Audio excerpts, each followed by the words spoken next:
नमस्कार, आप देख रहे हैं पदवेश न्यूज और आज आपके साथ मैं कृष्णा सेंडे। सबसे पहले नजर आज की हेडलाइंस पर।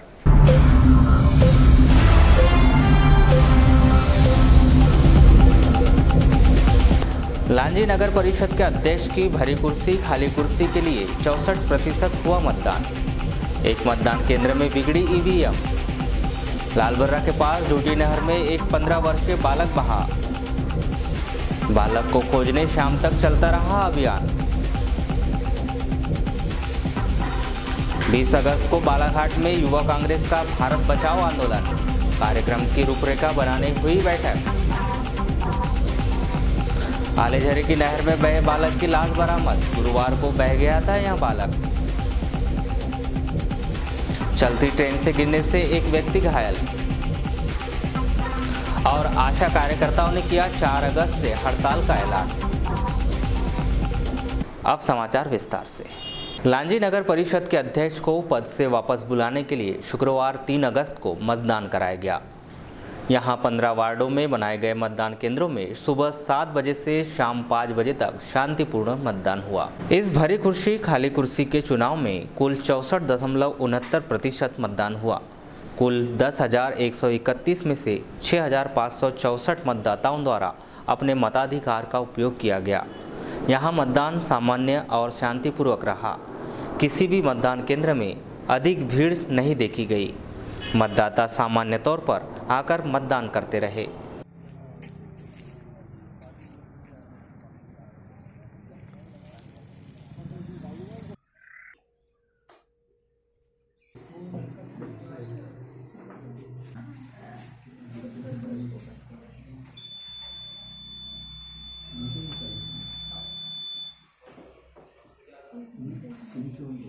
यहाँ 100 मीटर से आप दूर चले जाए पर आना जाना कर सकते हैं। मैंने बात की बिल्कुल हाँ, आना जाना कर सकते हैं। हमको भी आता है। नहीं पार्षद है बल्कि बूथ में बैठ जाते थे। हमारा भी तो वार्ड है, हम भी बूथ में बैठ जाते हैं। वार्ड नंबर 7 में उपाध्यक्ष हूँ। आना जाना आप कर सकते हैं।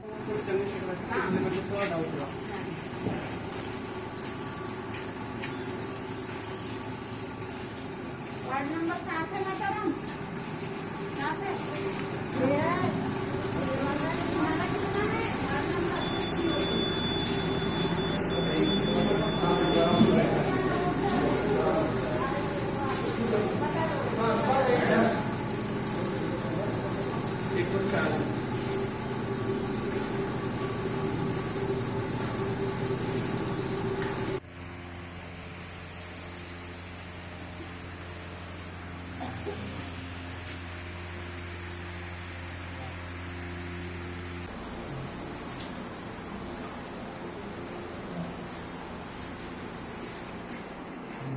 कौशिला भाई 9 नंबर में कौशिला भाई श्रीराम।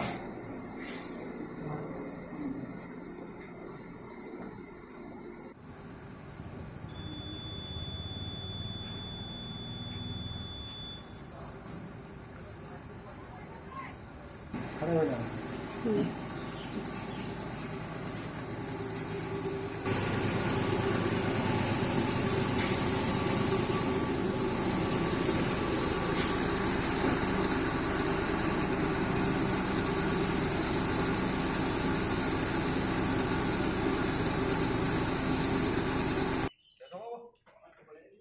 नंबर पे चल रहा है आज का। अरे कौन सी गाड़ी?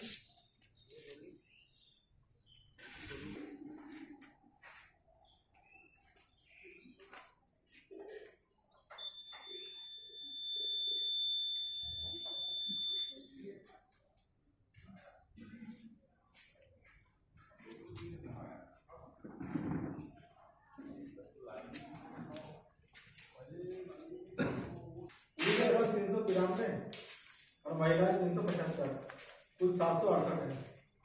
अब तक कितना मतदान हुआ है अभी हुई है महिला 9 आए हैं और पुरुष आए 22। अब ये 24 मतलब पुरुष हो। लांजी में भरी कुर्सी काली कुर्सी के लिए हुए मतदान के दौरान वार्ड नंबर 9 स्थित मतदान केंद्र में करीब 1:30 बजे ईवीएम में खराबी आ गई।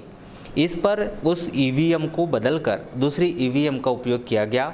इस दौरान करीब आधे घंटे मतदान प्रभावित रहा।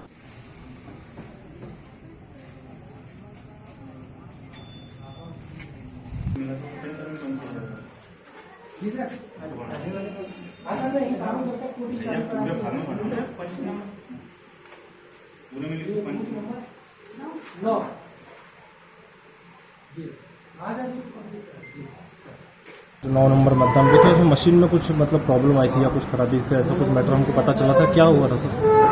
और मॉर्निंग में मॉकपोल जो है करने के बाद में विधिवत उसमें वोटिंग हुई और वोटिंग जो है 12 बजे तक की बहुत अच्छी हुई, जिसमें 332 जो है वोट उसमें पड़े।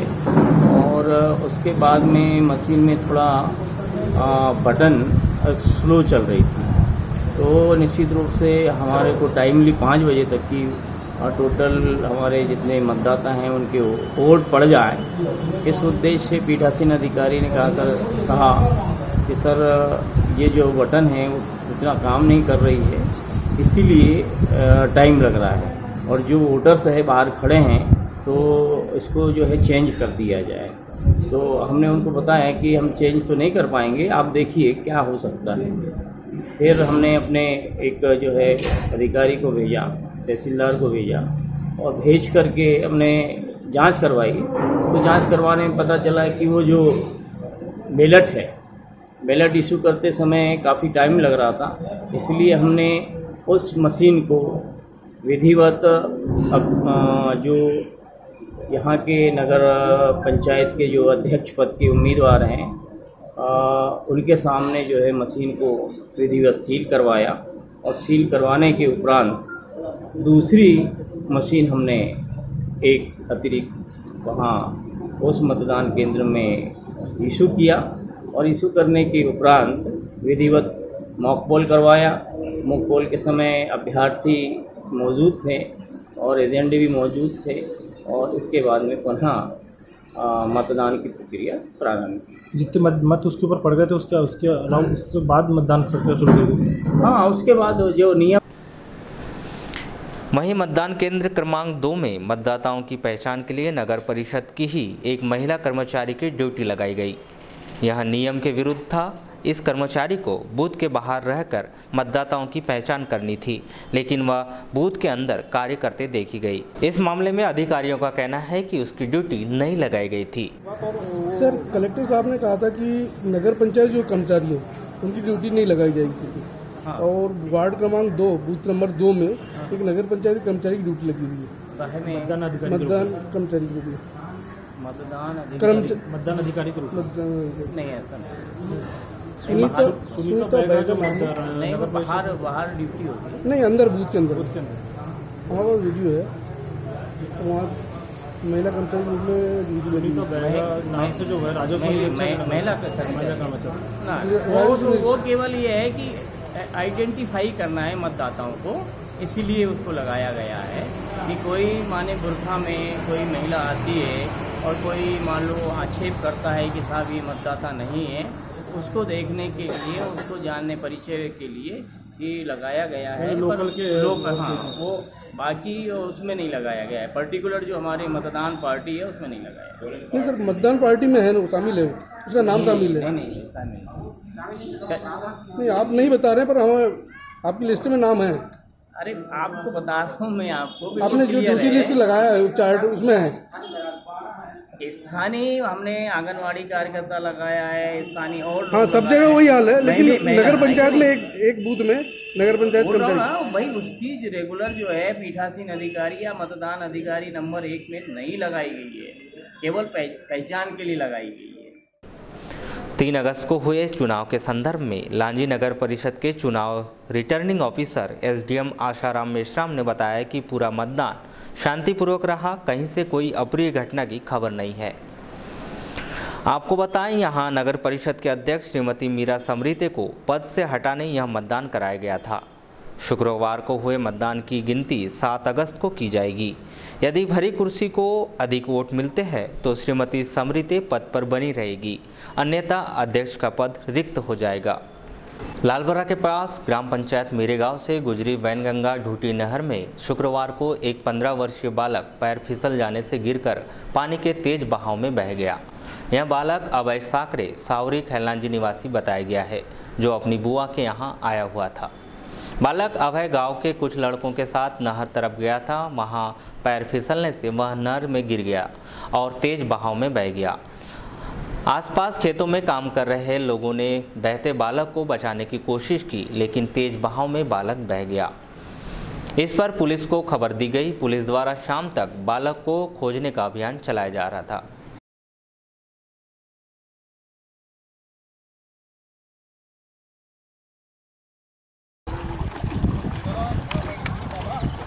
दो मिनट में फोन लगाओ।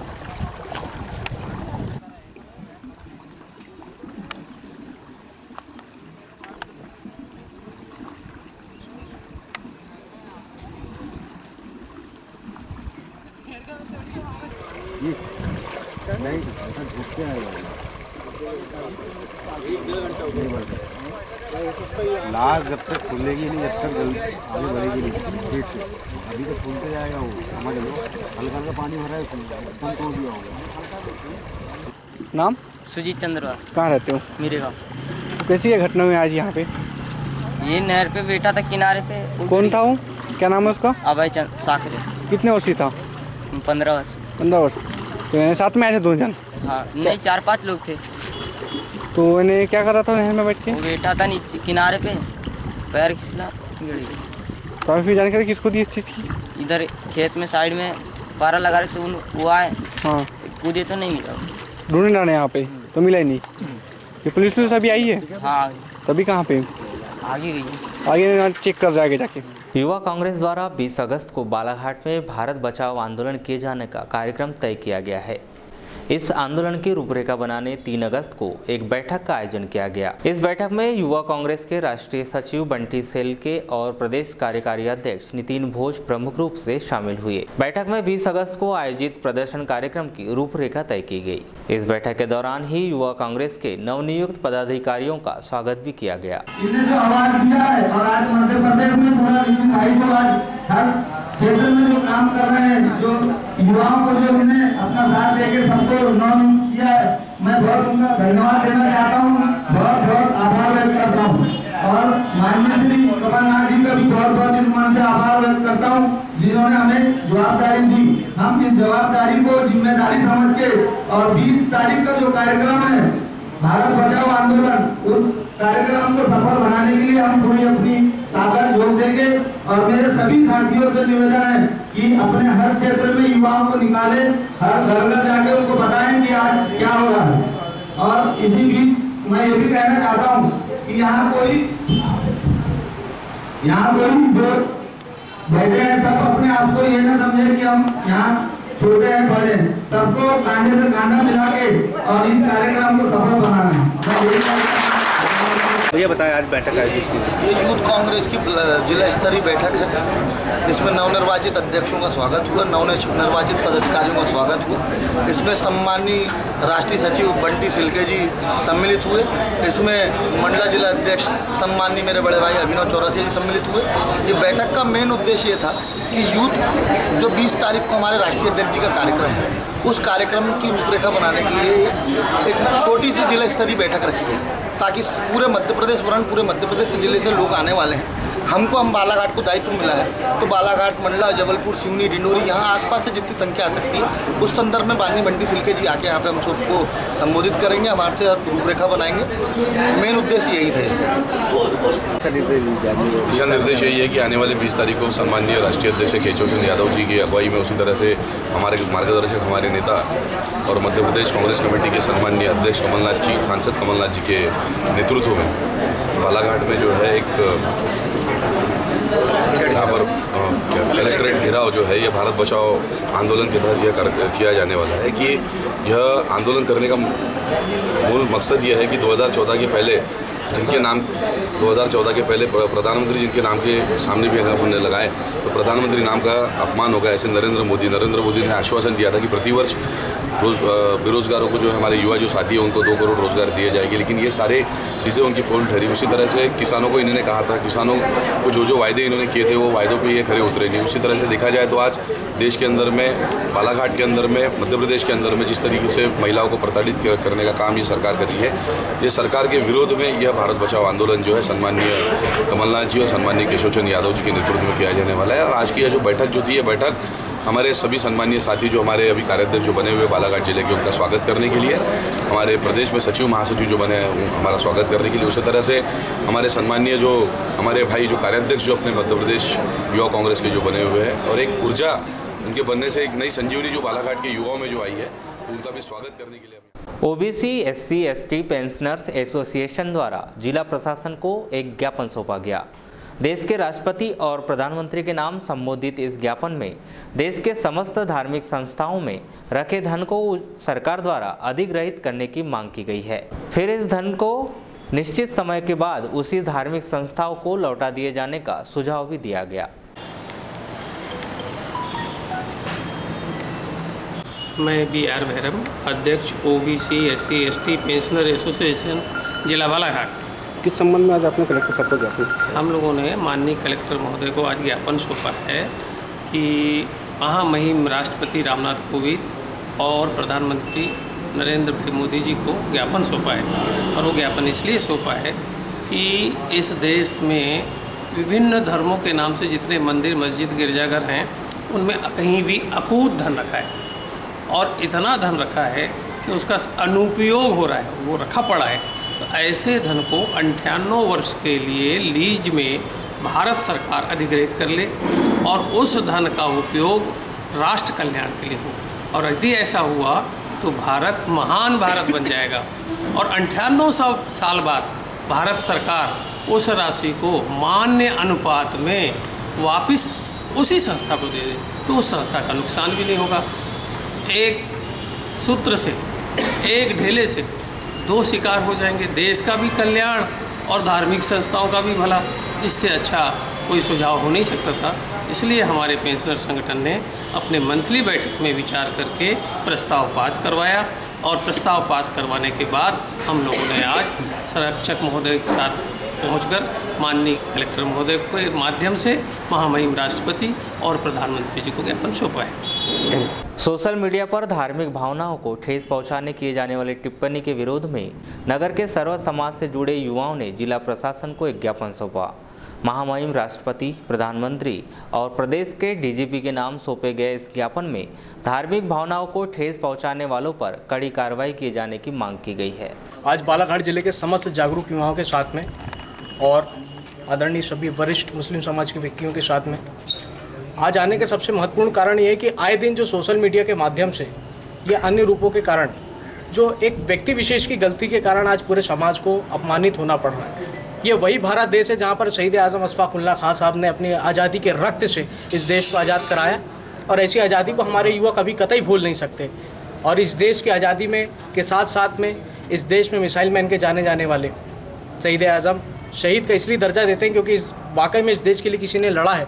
तो ऐसे महापुरुष भी हैं जिन्हें हम APJ अब्दुल कलाम के नाम से जानते हैं। ऐसी शख्सियत वाले व्यक्तियों को आज हम सभी लोग आदर्श मानते हैं, हमारे सभी युवा लोग। और आज कलेक्टर ऑफिस में आने के सबसे महत्वपूर्ण कारण ये है कि आज जो आए दिन घटनाएं सामने आ रही है, किसी व्यक्ति विशेष की गलतियों के कारण पूरा समाज अपमानित हो रहा है। अगर कोई व्यक्ति ने गलती किया है तो उसे सज़ा मिलनी चाहिए, और ऐसे गलती जो करते हैं ऐसे लोगों को समर्थन कोई भी समाज नहीं देता है, चाहे वो मुस्लिम समाज हो या हिंदू समाज हो। वो गलती व्यक्ति विशेष की हो सकती है जिस कारण पूरा धर्म अपमानित हो रहा है। तो हमें चाहते हैं कि ऐसे व्यक्तियों पर देशद्रोह जैसी धारा लगनी चाहिए, क्योंकि व्यक्ति की गलती के कारण आज पूरा समाज अपमानित हो रहा है। और बैहर में जो घटना हुई हमको रात को ही पता चला, और बड़ी अच्छी बात यह है कि यहाँ पर इतने सारे संगठन के पदाधिकारी लोग उपस्थित हुए हैं। ये पूरी कमेटियों के नौजवानों ने ये संकल्प लिया कि हम लोग सब मिल के भारतीयता यानी भारत के सच्चे नागरिक बनते हुए इस चीज़ों को रोकेंगे कि जो हमारे देश में व्हाट्सएप और फेसबुक पे जो बटन खेला जा रहा है, नौजवान सिर्फ अपनी भावनाओं को बटनों के माध्यम से गंदे तरीके से जो भेजते हैं और उससे पूरा कौम पूरी समाज बदनाम होता है। तो हमारा ये कहना है कि जैसे ही किसी ने अगर फेसबुक व्हाट्सएप पे किसी भी धर्म पे अगर टिप्पणी करता है, वो आदमी तुरंत गलत हो गया, वो समाज से हट गया। अब हम पूरे समाज के लोग जो हैं, चाहे हिंदू हो, मुस्लिम हो, सिख हो, ईसाई, हम एक होके और उस चीज़ की सही जांच कर उसको उसकी सज़ा देने का पूरी कोशिश करेंगे और हम मिलजुल के कांधे से कांधा मिला के पूरे भारत के लोग ये काम को आगे बढ़ाएंगे। यहाँ से धर्म और धर्म के जितने भी हमारे आराध्य देवी देवता हैं, उनके ऊपर में आजकल फेसबुक और व्हाट्सएप के माध्यम से टीका टिप्पणी की जा रही है, जो कि एक अत्यंत ही निंदनीय और अशोभनीय कार्य है। और हम कलेक्टर महोदय से ज्ञापन के माध्यम से ये गुजारिश करने आए हैं कि ऐसे जो भी व्यक्ति हैं जो कि हमारा देश का वातावरण ख़राब करने की कोशिश कर रहे हैं, हमारे बालाघाट ज़िले में हो या हमारे देश में हो, ये धार्मिकता का माहौल ख़राब करके हमारे हिंदू मुस्लिम समाज में आपस में भेदभाव पैदा करने की कोशिश कर रहे हैं। ऐसे लोगों के ऊपर में कड़ी से कड़ी कार्रवाई की जाए, एक फास्ट ट्रैक कोर्ट का निर्माण किया जाए जिसमें ऐसे लोगों के ऊपर में देशद्रोह का मामला दर्ज किया जाए और ऐसे लोगों के ऊपर में सीधे देशद्रोही की कार्रवाई की जाए और उनके ऊपर में कड़ी से कड़ी सजा का प्रावधान लाया जाए। सर्वधर्म के द्वारा सर ज्ञापन सौंपा गया कोई अभद्र टिप्पणी को लेकर के, क्या मामला था सर? इसमें जो व्हाट्सएप में आजकल धर्म के अलग अलग धर्म के लोग के विरुद्ध में जो प्रचार कर रहे हैं, उसके लिए माननीय राष्ट्रपति महोदय और माननीय प्रधानमंत्री के नाम पर ज्ञापन प्रस्तुत किया गया है। तो ज्ञापन हमने प्राप्त किया है और ज्ञापन हम गवर्नमेंट को भी भेजेंगे और साथ ही साथ कलेक्टर साहब लोगों को और एसपी साहब लोगों को भी बताएंगे कि इस प्रकार का ज्ञापन प्राप्त हुआ है। तो अपना जो लोकल पुलिस है वो कार्रवाई करेगा उसके विरुद्ध में। बालाघाट बैयर मार्ग पर बंजारी घाटी में डंपर की टक्कर से मोटरसाइकिल सवार घायल हो गया। घायल खरपड़िया निवासी हुकुमचंद रांगडाले को जिला अस्पताल में भर्ती किया गया है। जानकारी के अनुसार हुकुमचंद किसी कार्य से बालाघाट आया था और जब वो वापस मोटरसाइकिल से उकवा की ओर जा रहा था, तभी डंपर चालक ने उसे टक्कर मार दी, जिससे वह घायल हो गया।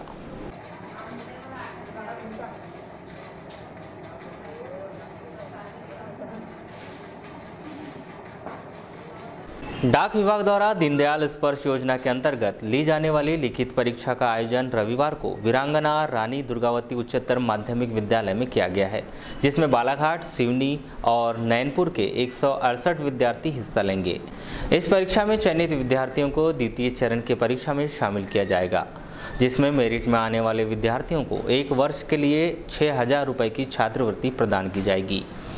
आयोजित इस परीक्षा के संदर्भ में की गई चर्चा के दौरान डाकघर संभाग प्रवर अधीक्षक अतुल तिवारी ने बताया कि यह योजना वर्ष 2017 में शुरू की गई थी, जिसका परीक्षा सेंटर जबलपुर में बनाया गया था, लेकिन इस वर्ष आयोजित इस परीक्षा का सेंटर पहली बार बालाघाट में बनाया गया है।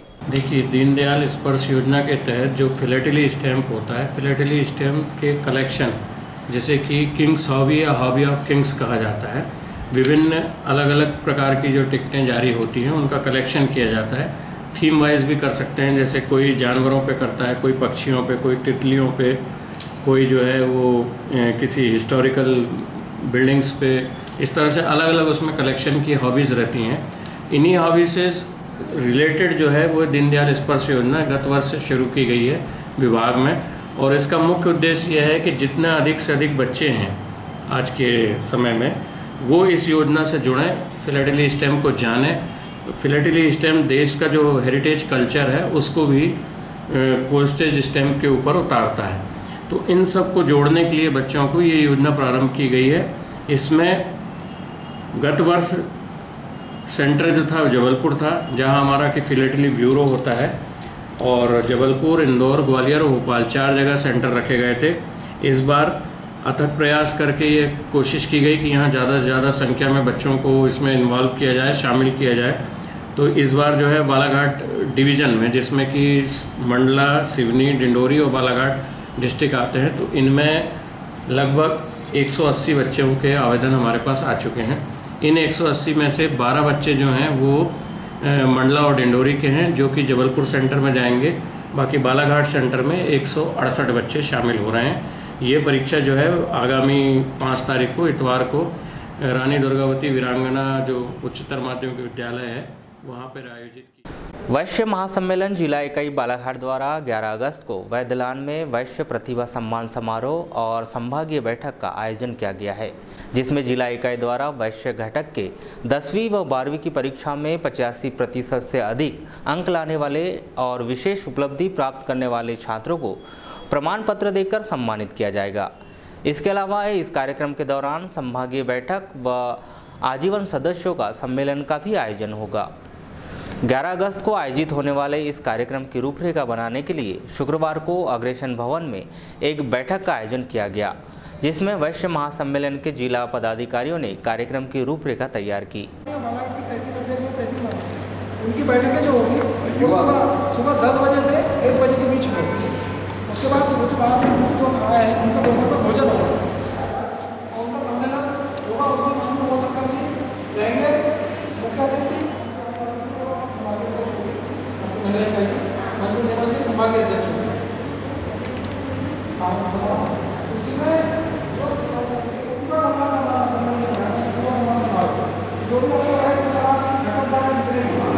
आयोजित इस बैठक के संदर्भ में की गई चर्चा के दौरान वैश्य महासम्मेलन के संभागीय अध्यक्ष सत्यनारायण अग्रवाल ने अपने विचार कुछ इस प्रकार व्यक्त किए। हमारा मध्य प्रदेश वैश्य महासम्मेलन की हर साल संभागीय चिंतन बैठक होती है और आजीवन सदस्यों का जिला सम्मेलन होता है। उसी कार्यक्रम को लेकर ये बैठक की गई है। 11 तारीख को बालाघाट में वैद्यलान में माननीय उमाशंकर जी गुप्ता हमारे प्रदेश अध्यक्ष मुख्य अतिथि के रूप में रहेंगे और उस कार्यक्रम की अध्यक्षता माननीय गोपाल अग्रवाल जी विधायक गोंदिया वो भी रहेंगे और बाकी विशेष अतिथि में उसमें बहुत से हमारे महामंत्री आ रहे हैं, प्रदेश महामंत्री। ये कार्यक्रम इसमें सुबह 10 बजे से संभागीय चिंतन बैठक होगी छिंदवाड़ा सिवनी बालाघाट के। उसमें कार्यकर्ता जिला स्तर के कार्यकर्ता और तहसील स्तर के कार्यकर्ता समाज के आएंगे। उसके बाद 2 बजे से आजीवन जो ये हमारे सदस्य हैं वैश्य फेडरेशन के बालाघाट के 500 कुछ सदस्य जो हैं उनकी एक चिंतन बैठक होगी और उसमें महिला सदस्यों की भी एक चिंतन बैठक होगी। उसके बाद 3:30 बजे से वैश्य प्रतिभा सम्मान समारोह रख रहे हैं हम लोग, जिसमें 10वीं और 12वीं की जो हमारे वैश्य 12 घटक बालाघाट के अंदर हैं, जिसमें अग्रवाल हैं, जैन हैं, गुप्ता हैं, असाटी हैं, नेमा हैं, कलार समाज है, साहू समाज है। ऐसे हमारे 12 घटक जो हैं उनके अध्यक्षों से और उनके हमारे जो बच्चे हैं उनसे मैं अनुरोध करना चाहता हूँ मीडिया के माध्यम से, जिन्होंने भी 85% से ऊपर अगर नंबर लेके आए हैं तो कृपया अपनी मार्कशीट हमारे समाज के बंधु जो अध्यक्ष हैं सुभाष गुप्ता, तपेश असाटी जी या मेरे संभागीय ग्राम पंचायत भरवेली वार्ड नंबर 14 के आंगनवाड़ी केंद्र क्रमांक 5 में स्तनपान सप्ताह के अवसर पर वृक्षारोपण कार्यक्रम का आयोजन किया गया, जिसमें सभी आंगनवाड़ी कार्यकर्ताएं, वरिष्ठ अधिकारियों, पंचायत पदाधिकारियों व अन्य ग्रामीणों के द्वारा 300 से अधिक विभिन्न किस्मों के पौधे लगाए गए। साथ ही उनकी सुरक्षा के लिए ट्री गार्ड लगाकर उनके संरक्षण व संवर्धन का संकल्प लिया गया। कार्यक्रम के संदर्भ में की गई चर्चा के दौरान महिला एवं बाल विकास परियोजना ग्रामीण पर्यवेक्षक श्रीमती मोहिनी मिश्रा ने बताया कि वृक्षारोपण का यह कार्यक्रम 26 जुलाई से शुरू किया गया है, जो 11 अगस्त तक जारी रहेगा। इस दौरान विभिन्न गांवों में लगभग 2 से 2.5 हजार पौधे लगाए जाएंगे।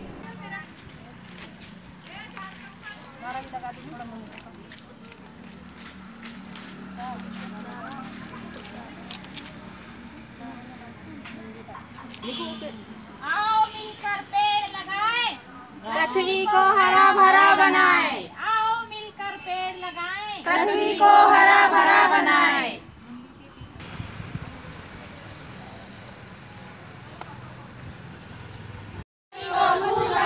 घर घर में मुनगा वृक्ष लगाओ, 300 बीमारी को दूर भगाओ। वृक्ष हम लगाएंगे, पृथ्वी को हरा भरा बनाएंगे। दीदी अब सामने मत हो। हाँ, मैं इधर हो जाती हूँ।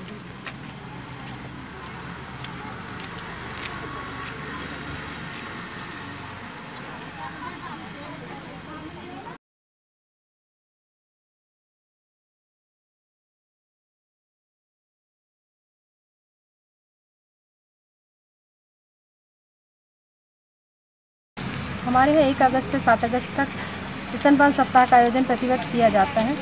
हम लोगों ने वृक्षारोपण का कार्यक्रम पहले ही बना रखा था और 26 जुलाई से हमारे यहाँ वृक्षारोपण का कार्य हर गांव हर पंचायत में शुरू कर दिया गया है। तो अभी टेकाड़ी, रावणबंदी, बघोली पंचायत और आंवलाझरी में वृक्षारोपण का कार्य किया गया। इसमें लगभग 2 से 2,500 पौधे फलदार वृक्षों के लगाए गए हैं। हमारा मुख्य उद्देश्य ये है कि वृक्षारोपण का कार्य जो है बहुत महत्वपूर्ण है और साथ में पर्यावरण और जल का अवशोषण होता रहे, जल का संधारीकरण हो। साथ में हर घर में यदि फलदार वृक्ष लगेंगे तो लोगों को बाहर से नहीं खरीदना पड़ेगा और कुपोषण का स्तर जो बढ़ रहा है वो शायद इस कारण से बहुत हद तक कम किया जा सकता है। मैडम, पौधों की सुरक्षा के लिए क्या उपाय किए जा रहे हैं? पौधों की सुरक्षा के लिए हम लोगों ने टी गार्ड हाथ से बनाया है, बोरियों के टी गार्ड बनाए गए हैं जो हमारे यहाँ पोषण आहार आता है और उनको हम लोग जहाँ व्यवस्था नहीं है पौधे बाहर लगा रहे हैं वहाँ पर टी गार्ड लगा रहे हैं और जहाँ बाड़ियों में लगा रहे हैं वहाँ पर तो सुरक्षा है ही है। गौ हत्या पर प्रतिबंध लगाने व मवेशियों के अवैध व्यवसाय में लिप्त लोगों को गिरफ्तार कर उचित कार्रवाई किए जाने की मांग को लेकर शुक्रवार को राष्ट्रीय हिंदू सेना द्वारा एसपी कार्यालय में एक ज्ञापन सौंपा गया, जिसमें उन्होंने बरघाट के मवेशी बाजार से मवेशियों की तस्करी किए जाने का आरोप लगाते हुए कृषि कार्य पूर्ण होने तक उक्त मवेशी बाजार को बंद किए जाने की मांग की है। ज्ञापन के संदर्भ में की गई चर्चा के दौरान राष्ट्रीय हिंदू सेना के नगर अध्यक्ष सितेश ब्रह्मे ने अपने विचार कुछ इस प्रकार व्यक्त किए। आज यहाँ पर हम लोग एसपी साहब को ज्ञापन देने आए थे। आज से कुछ दिनों पहले मैंने मवेशियों को पकड़ा था। सिवनी जिला जो है अपना, वहाँ बरघाट एक सबसे बड़ा मवेशी, बहुत बड़ा बाजार है वो। तो वहाँ से निरंतर जो मवेशी तस्करी का जो व्यापार है बहुत धड़ल्ले से बहुत निरंतर जारी है। इसके खिलाफ किसी ने आवाज़ नहीं उठाई, कोई अभी तक इसमें कार्रवाई नहीं की गई। जो कि कटंगी, अपने जो बालाघाट जिले के कटंगी होते हुए महाराष्ट्र बॉर्डर पार किया जाता है। तो फिर इसी विषय में को किसी द्वारा जानकारी दी गई किसी व्यक्ति द्वारा कि भैया ऐसे हमेशा माल जाता रहता है। तो हमारे संगठन, मेरे द्वारा और मेरे संगठनों के द्वारा वहाँ पर पहुँचकर कम से कम 150 नग मवेशियों को पकड़ा गया, जिसमें कुछ भाग गए इधर उधर जंगल वंगल। रात के समय था, 11 बजे की बात थी। तो उससे सब लोग भाग गए। 50 मवेशियों को हमने पकड़ा और फिर थाने कटंगी में उसको जब्त कराया गया। तो अभी क्या मांग करना है? तो अभी जो है, जो हम लोग ने पकड़ा था वो तो बेचारे सिर्फ हकालने वाले हैं। उसका जो मेन आरोपी है, यानी जो मुख्य लोग हैं उसमें, वो लोग अभी बाहर आ रही है। ये धंधा निरंतर जारी है। तो हम एसपी साहब से प्रार्थना अनुरोध करने आए हैं कि इस पर ध्यान दिया जाए और इसको बाज़ार पे ध्यान दिया जाए। देखो अभी किसानी का समय है, कोई किसान बैल बाज़ार में खरीदी विक्रय का काम नहीं करता है। अब जो भी बाज़ार में धंधा हो रहा है, यानी जो भी खरीदी विक्रय हो रहा है, ये सिर्फ कटने वाले मवेशियों को। मध्य प्रदेश लिपिक वर्गीय कर्मचारी संघ द्वारा 23 जुलाई से की जा रही हड़ताल स्थगित कर दी गई है। संघ के पदाधिकारियों ने बताया कि वित्त मंत्री से मिले आश्वासन के बाद यह हड़ताल स्थगित कर दी गई है। हड़ताल स्थगित होने के बाद सभी लिपिक कर्मचारियों ने अपने अपने कार्यालय पहुंचकर अपनी उपस्थिति दी। योगेंद्र सिंह तोमर, जिला अध्यक्ष लिपिक कर्मचारी संघ। सर, आज आप लोग की बैठक धरना प्रदर्शन स्थगित कर दिया गया है, क्या वजह से स्थगित करना पड़ रहा है? सर, हमें माननीय मुख्यमंत्री जी के निर्देशानुसार, जैसे कि हमारे बीच में जयंत मलैया जी को रखा गया है और राजेंद्र शुक्ल जी, हमारे क्रांति निकाय से अनुरोध बातें होती रही है। हमारी जो मांगों को लेकर वो काफ़ी संवेदनशील हैं और उन्होंने हमें, जयंत मलैया जी ने आश्वस्त किया कि 2 कैबिनेट की बैठक होने जा रही है, उसमें हमारे संवर्ग को रखा जाएगा। साथ साथ एक पुलिस वर्ग संवर्ग है, उसके भी वही वेतनमान जो हमें मिलता है उसको भी देने का शासन का चल रहा है। हमारी हड़ताल कालअप नहीं हुई है, हमारी हड़ताल स्थगित हुई है क्योंकि हमें माननीय मुख्य जयंत मलैया जी ने के द्वारा ही ये बनाया गया कार्यक्रम है कि अगर आपकी मांगें हम 2 कैबिनेट में नहीं करते तो आप पुनः हड़ताल कर सकते हैं, जो हमारा प्रदेश स्तर पे आंदोलन होगा। स्थगित हुई है हमारी। सर, कल जैसे देखा गया कि प्रांत के 2 नेताओं का बड़ा विरोध चल रहा था, उनका पुतला दहन भी किया गया था, इस बारे में क्या कहना है हम लोग? साहब, वो कुछ गरम दल के नेताओं के द्वारा होगा, ऐसा कुछ नहीं है। हमारा लिपिक कर्मचारी बहुत शांत कर्मचारी है, कभी आक्रामक नहीं होता है, बड़ा शांति से अपनी बात मनवाता है।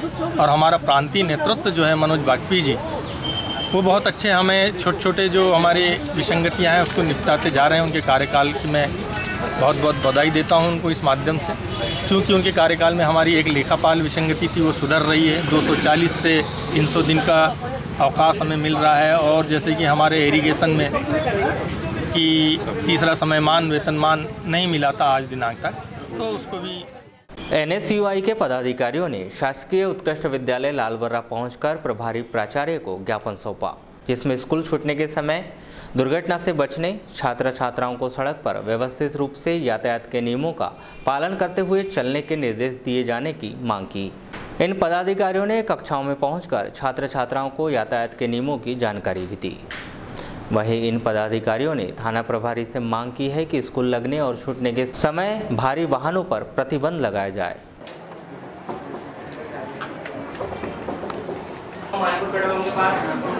एक लड़की की डेथ हो गई थी एक्सीडेंट का कारण यह था कि चारों लड़कियां साथ में चल रही थी और डंपर वाले की भी गलती थी उसमें। तो आप लोगों से मैं पहले बता देता हूँ हम लोग कौन है, ठीक है। मेरा नाम अंकित कुछ है, मैं ग्राम पंचायत मानपुर से हूँ और मैं NSUI ब्लॉक अध्यक्ष हूँ लालबर्रा। पढ़ नहीं पाते अपन लोग, तो 10:30 बजे से स्कूल की छुट्टी तक की किसी भी कोचिंग क्लास में आप लोग ना जाए तो कोचिंग क्लास तो लगेगी, सही बात है ना। तो आप लोग ध्यान रखें कि 10:30 से स्कूल की छुट्टी होते तक के किसी भी प्रकार की कोचिंग क्लासेस ना लगे। यदि लग रही है उस टाइम पे तो आप अपने स्कूल में प्राचार्य मैडम को बताएं कि मैम स्कूल टाइम में कोचिंगें लग रही है और बच्चे वहाँ जा रहे हैं, तो उससे आपकी समस्या का समाधान। तो दिन बाद कॉलेज में जाओगे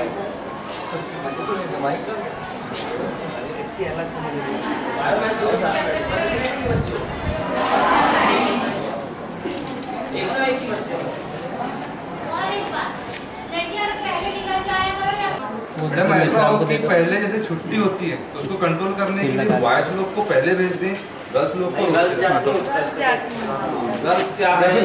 रोक के रखे पहले, बाद में नहीं भेज सकते हो। गर्ल्स बॉयज जल्दी निकल जाएंगे 5 मिनट में। हाँ, वही जो लगता है टाइम 5 या 6 टीचर बचे इतने बड़े स्कूल में, इतना सारा सेक्शन।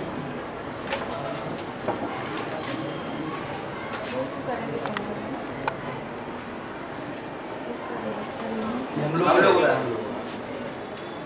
सही है, पहल अच्छी है। अब स्टेनो के भी फॉर्म सारी दुनिया के फॉरवर्ड होते थे, अभी हमने रजिस्टर बना के बकायदा। तो मैम वो तो प्राइवेट कर दिया गया ना स्टेनो को। प्राइवेट लेकिन एक संस्था तो फॉरवर्ड करेगी ना भैया। ये सेंटर जो है हमारा उत्कृष्ट विद्यालय, ये प्राइवेट का सेंटर है। तो यहाँ सिर्फ हमारे यहाँ पढ़ने वाले बच्चों के फॉर्म ही फॉरवर्ड नहीं होते, बल्कि पूरे जिले से जो आते हैं उनको भी फॉरवर्ड करना पड़ता। तो अभी हमने सिर्फ लालबर्रा ब्लॉक से करना शुरू किया है ताकि लालबर्रा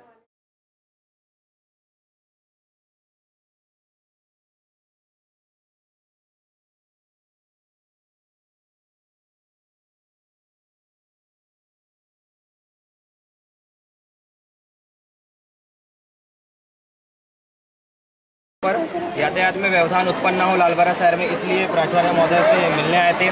क्या होता है ना कि जैसे स्कूल की छुट्टी होती है तो यह जैसा कि आप सभी को ज्ञात है कि यह लालबर्रा का सबसे व्यवस्थित मार्ग है। इस मार्ग पर सारी सरकारी संस्थाएं संचालित होती हैं, जैसे कि BRC भवन, उत्कृष्ट विद्यालय, oriental college, Khalid computer, Ajit computer, Padmesh कार्यालय, महाविद्यालय मार्ग, तहसील मार्ग, ये सारे जितनी भी संस्थाएं हैं वो इसी मार्ग से संचालित होती है। और स्कूल लगने का टाइमिंग 10:30 बजे है और छूटने का टाइम लगभग 5 बजे है। तो क्या होता है ना कि बच्चे लोग देखने में आ रहे हैं निरंतर कि एक साथ झुंड बनाकर रोड पर चल रहे हैं और छुट्टी होने के बाद गेट के बाहर खड़े हो जाते हैं। तो हमने ये पहल की NSUI के द्वारा, NSUI छात्र संगठन, भारतीय राष्ट्रीय छात्र संगठन के द्वारा आज एक पहल करी गई कि इसको लिखित में मैडम से निवेदन किया गया है कि आप निरंतर 10 दिन तक बच्चों को दिशा निर्देश दीजिए।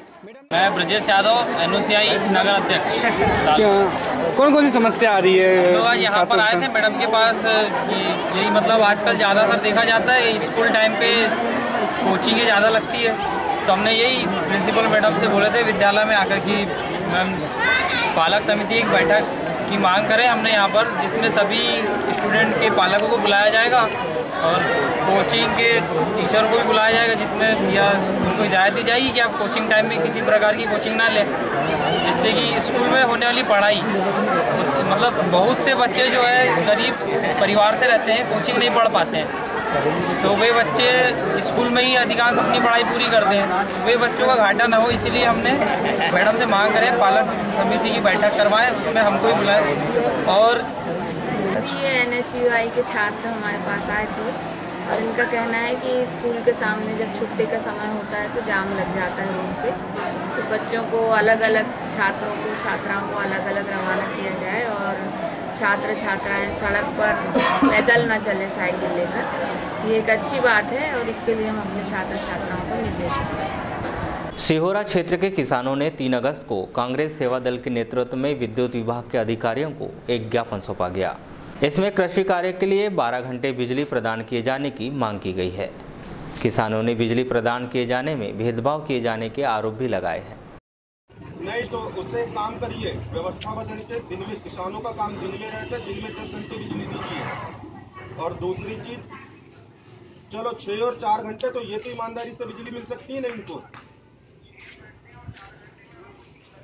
हाँ, तो वो पहले दिखवाइए। वो भी समस्या है इनकी कि नहीं मिल रही। दूसरी समस्या ये है कि जो किसान, वो घरों में जो 24 घंटे बिजली है, कुछ किसान अपनी मोटर घर की बिजली से चला रहे हैं, तो ये एक प्रकार से पक्षपात का व्यवहार हो रहा है। तो कम से कम ये व्यवस्था सुधरवाइए। माफी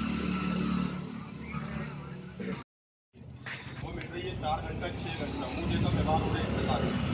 लोग अपने घरों से 24 घंटे यूज कर रहे हैं, जो पूरी तरह से गैर कानूनी।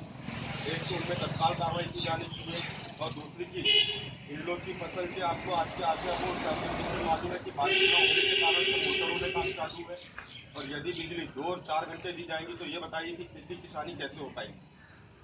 किसान फिर गलत कदम उठाते, जिम्मेदारी आप भी नहीं ले सकते उसकी। अब इसके लिए आप क्या कार्रवाई कर सकते हो? लाइट परमिट यूज दी जा रही है। अधिकतर किसान क्या करें, 24 घंटे की लाइट से अपने घर की लाइट, ये खेतों की लाइट जला रहे हैं और अभी पानी चला रहे हैं। और बाकी किसानों के जहाँ ये सुविधा नहीं है, उनकी खेती तो मर रही है। आप या तो फिर ये भेदभाव बंद कीजिए, आप उनको भी 8-10 घंटे में लाइए, और इनको भी खेतों की लाइट खेतों में प्रदान की जाए, घरों की लाइट घरों में प्रदान की जाए। या फिर आप दिन में ही पूरी लाइट दी जाए, किसानों को रात में कोई लाइट ना दी जाए। दिन में ही 12 घंटे बिजली की व्यवस्था की जाए। चीज़ तो 24 घंटे बिजली की व्यवस्था। क्या समस्या आ रही है? समस्या ये है सर कि अपने यहाँ जो लाइट दी जा रही है वो सही तरीके से नहीं दी जा रही। 24 घंटे लाइट, कुछ लोगों को 24 घंटे मिल रही है, कुछ लोगों को 8 घंटे मिल रही है। हम ये चाह रहे हैं कि जो 24 घंटे का उपयोग जो कर रहे हैं, उनके बराबर या तो हमको 24 घंटे दी जाए, या फिर सभी को 8 घंटे दी जाए। मतलब भेदभाव नहीं होना चाहिए। जो आंकड़े टंगा लेते हैं उसकी वजह से एक तो करंट बना रहता है। किसी ने मान लो लाइट गोल में पकड़ लिया तो वो क्या, लाइट की वजह से जो हादसे होते हैं, आजकल कई हादसे हो जाते हैं। कई बार हमने लाइनमैन को ही बताया, लेकिन लाइनमैन ने भी इस बारे में सब ध्यान नहीं दे रहा है। वो बोलता है कि हमको इनको पकड़ने का कोई अधिकार नहीं है। तो उनको अधिकार ही नहीं है तो फिर 8 घंटे देने का अधिकार कहाँ से आ गया? किस संबंध में ज्ञापन सौंपा गया? ज्ञापन इस संबंध में सौंपा गया है, वर्तमान परिप्रेक्ष्य को ध्यान में रखते हुए, जो अभी बारिश नहीं हो रही है और किसानों के साथ भेदभाव इस प्रकार से किया जा रहा है। 6 और 4 घंटा जो वर्तमान में विद्युत मंडल की तरफ से बिजली देने की बात कही जा रही है, उसमें भी अनियमितता बरती जा रही है। और फिलहाल में जो घरों में 24 घंटे की लाइट दी जा रही है, उसमें कई किसान ऐसे हैं जो घरों की लाइट से अपने खेतों में लाइट चला रहे हैं। तो ये जिस प्रकार से भेदभाव किया जा रहा है, इस व्यवस्था को जल्द से जल्द हम चाहते हैं कि सुधारा जाए। और जो 10 घंटा बिजली दी जा रही है, दिन में 6 घंटा और रात्रि में 4 घंटा, ये भी कम से कम बराबर टाइम पे दी जाए और इसमें किसी प्रकार की अनियमितता ना बरती जाए। अभी क्या कहा अधिकारियों ने? अधिकारियों ने कहा इस संबंध में कि हमें एक आश्वासन दिया है कि हम इस चर्चा को जल्द से जल्द व्यवस्था को सुधारने की कोशिश करेंगे।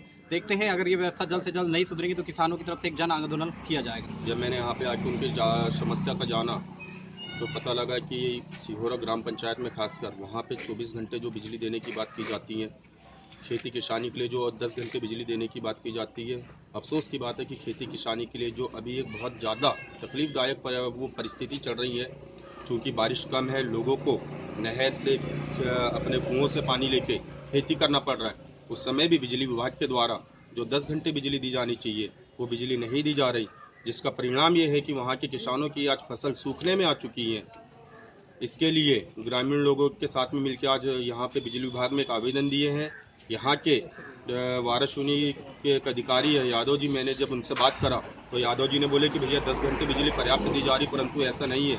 उन्हें इस बात से अवगत कराया है। आज देखते हैं कि कार्रवाई क्या की जाती है शाम तक के। यदि कार्रवाई नहीं की जाती बिजली विभाग की तरफ से उचित कार्रवाई, तो हम पूरे ग्रामीण किसानों के साथ मिलकर, ये सिर्फ घटना सिहोरा की नहीं है, यह घटना संभवतः हर जगह की होंगी, तो हम सभी पूरे ग्रामीण किसानों के साथ मिलकर विद्युत विभाग का घेराव करेंगे और यहीं पर एक भूख हड़ताल में बैठ जाएंगे जब तक के किसानों की मांगें पूरी नहीं होती। धन्यवाद। वारासुनी नगर पालिका के कर्मचारी विनायक राव इंदुरकर को सेवानिवृत्ति पर स्नेहिल विदाई दी गई। यह विदाई कार्यक्रम नगर पालिका अध्यक्ष विवेक पटेल की प्रमुख उपस्थिति में आयोजित किया गया। कार्यक्रम के दौरान श्री इंदुरकर के कार्यों की सराहना भी की गई। उपस्थित समस्त कर्मचारीगण एवं मैं कहूँगा विनायक जी को कि वो हमेशा अपनी सेवा आगे भी भले यहाँ पे सेवानिवृत्त हुए, जो कि 31 जुलाई को यहाँ से सेवानिवृत्त हुए हैं। जैसे कि मेरा पूर्व में परिचय नहीं है, लेकिन जैसे कि परिवार में मुखिया जो होते हैं वैसे ही उनकी यहाँ पे सेवा हैं, जिनका हमको मार्गदर्शन प्राप्त होकर रहता है, वो हमसे आज विशाल की काफ़ी 31 जुलाई को यहाँ से सेवानिवृत्त। अभी मेरी सीएमओ से बात हुई, आप कटंगी के सीएमओ हैं, 3 या 4 दिन हमारे वाराणसी में आए। उन्हें कहना कि इतना अंतर है यहाँ के कर्मचारियों में, इतना आपसी तालमेल है, इस ईमानदारी से काम करते हैं कि यदि मेरी इच्छा हो, यदि मुझे मौका मिले तो मैं बहुत जल्दी वाराणसी का सीएमओ होना चाहूँगा। ये हमारे जिनके कर्मचारियों की कार्यशैली का प्रभाव है। हम अचानक लोगों को भर्ती कर लेते हैं जरूरत पड़ती तो, अचानक जब स्थिति खराब होती है 50-56 लोग बंद करते हैं, पर कोई एजिटेशन नहीं, कोई जरूरत नहीं। ये जो आपसी भाईचारा है, पारिवारिक माहौल हमारे बीच में, जब किसी तकलीफ आती है तो हम साथ में रहते हैं, हर स्थिति में दुख में रहते हैं। वही बात विनायक राव जी की, विनायक राव इनका नाम ही गणेश जी के नाम पे है। बहुत सरल व्यक्तित्व के धनी सज्जन कुमार, जहाँ भी जिस भी बार नौकरी की है, बड़ी ईमानदारी से नौकरी की है। अभी अंतिम में कुछ सालों से ये नायडू जी के साथ जलकर शाखा में थे, आज तक कोई शिकायत नहीं। बहुत ही जेंटलमैन, सबसे प्रेम से बात करना। क्योंकि मैं इस मतलब के साथ साथ हमारा जो कार्यालय है, इनके बाजू में घर है, इसे इनको परिवार में जानता हूँ।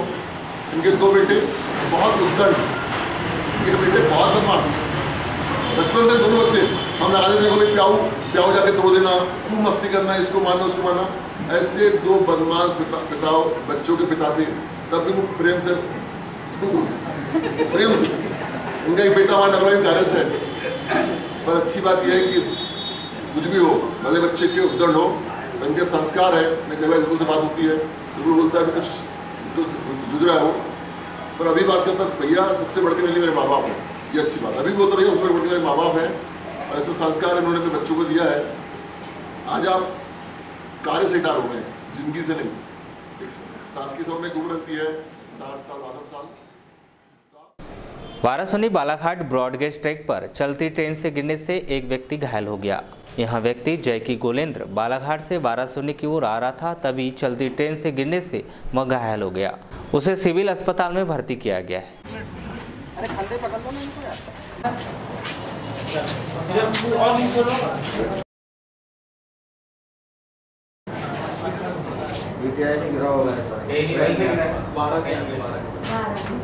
मेरा नाम श्रीमती उमा गोलेंद्र, वार्ड नंबर 4 वाराणसी में। जो अस्पताल में भर्ती की कौन है आपके? ये जेठ बेटा है। कहाँ रहते हैं और कहाँ जा रहे थे? ये प्रॉपर दुर्ग के हैं, तो नहीं मालूम कि ये कहाँ जा रहे थे। ससुराल कहाँ है? ससुराल है नारगंज पार्क। तो आपको जानकारी कैसे लगी यहाँ से? ये कहीं से फ़ोन आया सर कि अपने रिश्तेदार कोई गिर गए हैं करके, तो मैंने घर में कॉल की कि फलाने व्यक्ति गिर गए हैं, जाके देख लो करके। मैंने बोली खुद भी जाया जाए। क्या नाम है इनका? इनका है जयकी गोलेंद्र। जयकी गोलेंद्र। तो ट्रेन से गिरेंगे? हाँ, ट्रेन से गिरेंगे। ऐसा बताया गया है? तो बताया गया, मालूम नहीं। तो अभी चोटें कहाँ पे उनको? चोटे सर पर हैं, नाक के पास में, मुंह में है, पाँव में है। तो अब इनके ससुराल पक्ष वाले को या इनके परिजन आ रहे हैं, खबर कर। भाजपा महिला मोर्चा द्वारा 3 अगस्त को बेटी बचाओ बेटी पढ़ाओ अभियान का आयोजन किया गया। कार्यक्रम के दौरान स्कूली बच्चों को काफ़ी किताबें भी दी गई और उन्हें शिक्षा के क्षेत्र में आगे बढ़ने की शुभकामनाएं दी। बेटी नहीं बचाओगे तो बहू कहाँ से लाओगे?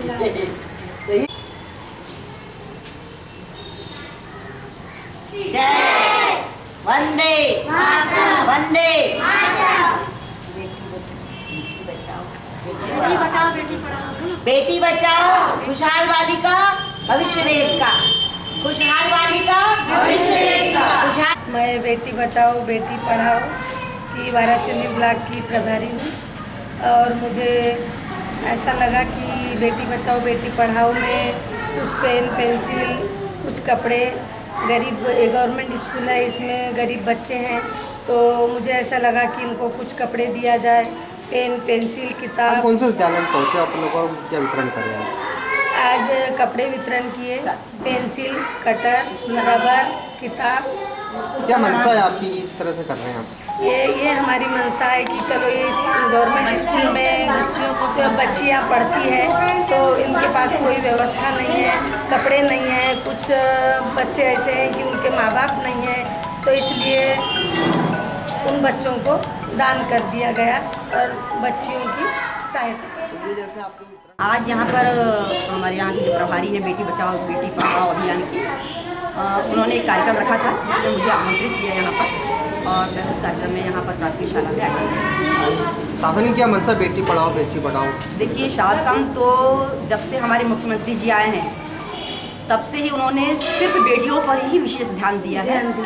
जब वो बच्चा गर्भ में रहता है तब से लेकर उनकी मृत्यु तक की इतनी सारी योजनाएं बनाई हुई हैं, और बेटी बचाओ बेटी पढ़ाओ अभियान का उनका उद्देश्य यही है कि बेटी सशक्त हो, समृद्ध हो, शिक्षित हो, ताकि आगे चल के वो अपने पैरों पे खड़े हो सके और देश का भविष्य बन सके। ये उनका उद्देश्य है। वैसे तो हमारे मुख्यमंत्री जी ने बहुत सारी योजनाएं लाए हैं। अभी प्रधानमंत्री जी की एक योजना उज्ज्वला योजना जो मुझे सबसे ज़्यादा बहुत ज़्यादा पसंद है।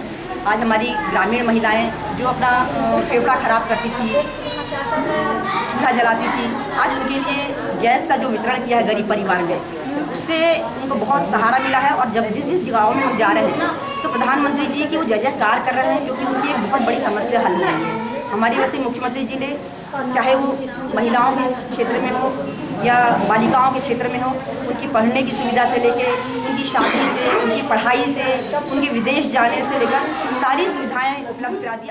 अखिल भारतीय आशा कार्यकर्ता संघ द्वारा 4 अगस्त से हड़ताल का आह्वान किया गया है। संघ की पदाधिकारियों ने बताया कि अपनी प्रमुख मांगों को लेकर यह हड़ताल की जाएगी।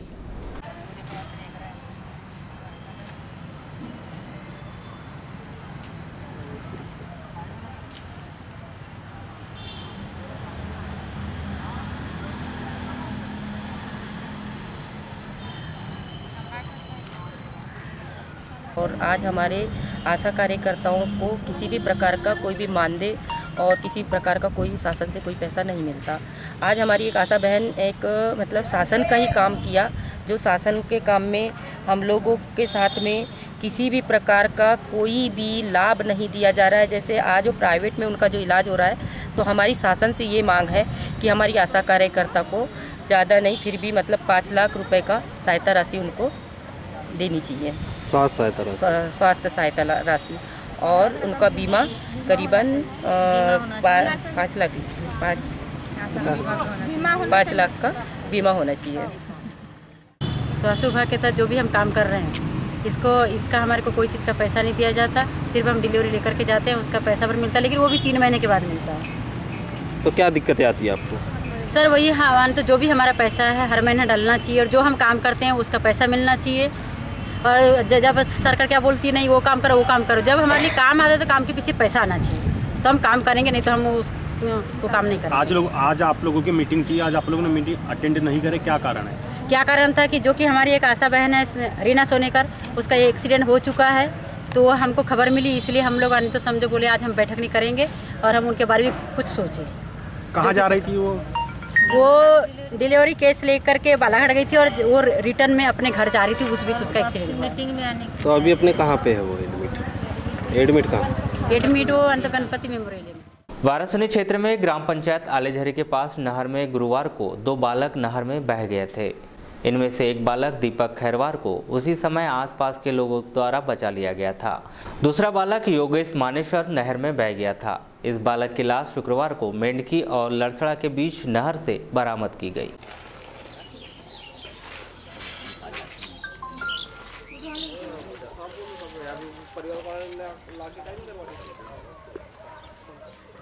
अशोक मानेसर। कहाँ के रहने वाले? गाँव।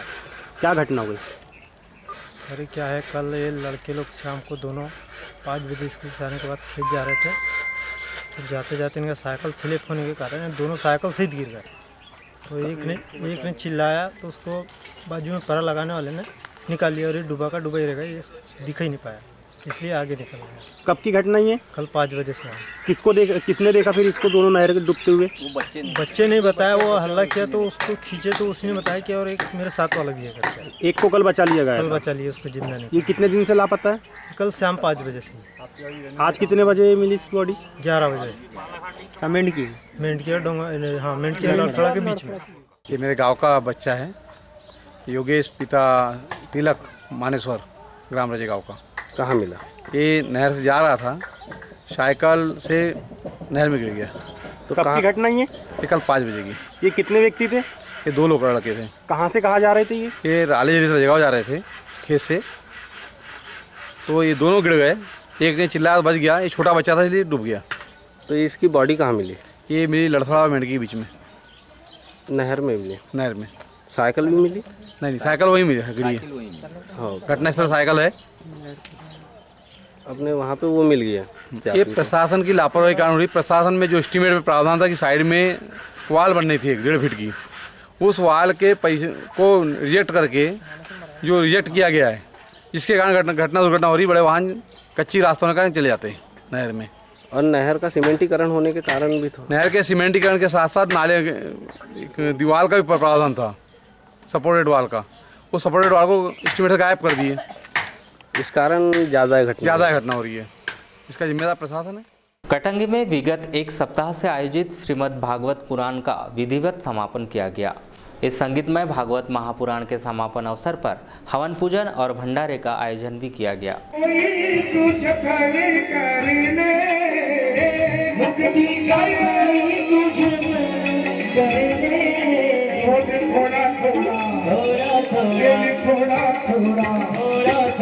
थोड़ा थोड़ा हरि का भजन कर ले, थोड़ा थोड़ा हरि का भजन कर ले।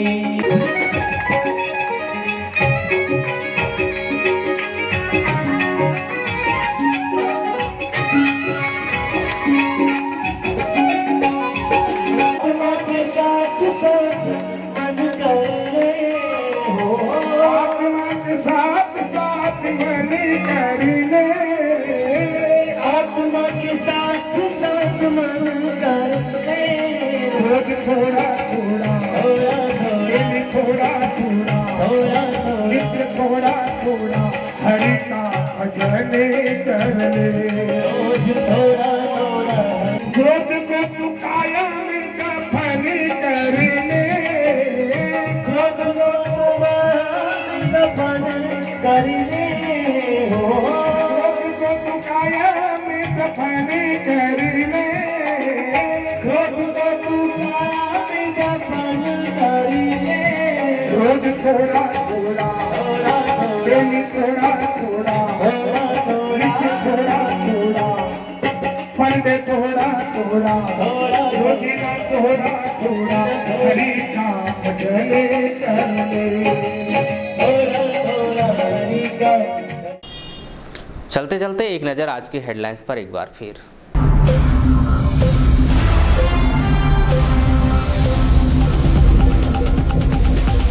लांजी नगर परिषद के अध्यक्ष की भरी कुर्सी खाली कुर्सी के लिए 64% हुआ मतदान। एक मतदान केंद्र में बिगड़ी ईवीएम। लालबर्रा के पास डूडी नहर में एक 15 वर्षीय बालक बहा। बालक को खोजने शाम तक चलता रहा अभियान। 20 अगस्त को बालाघाट में युवा कांग्रेस का भारत बचाओ आंदोलन। कार्यक्रम की रूपरेखा बनाने हुई बैठक। आलेझरी की नहर में बहे बालक की लाश बरामद। गुरुवार को बह गया था यह बालक। चलती ट्रेन से गिरने से एक व्यक्ति घायल। और आशा कार्यकर्ताओं ने किया 4 अगस्त से हड़ताल का ऐलान। तो ये थे अब तक के कुछ समाचार। कुछ नए समाचारों के साथ फिर से होगी आपसे मुलाकात। तब तक के लिए दीजिए इजाजत। नमस्कार।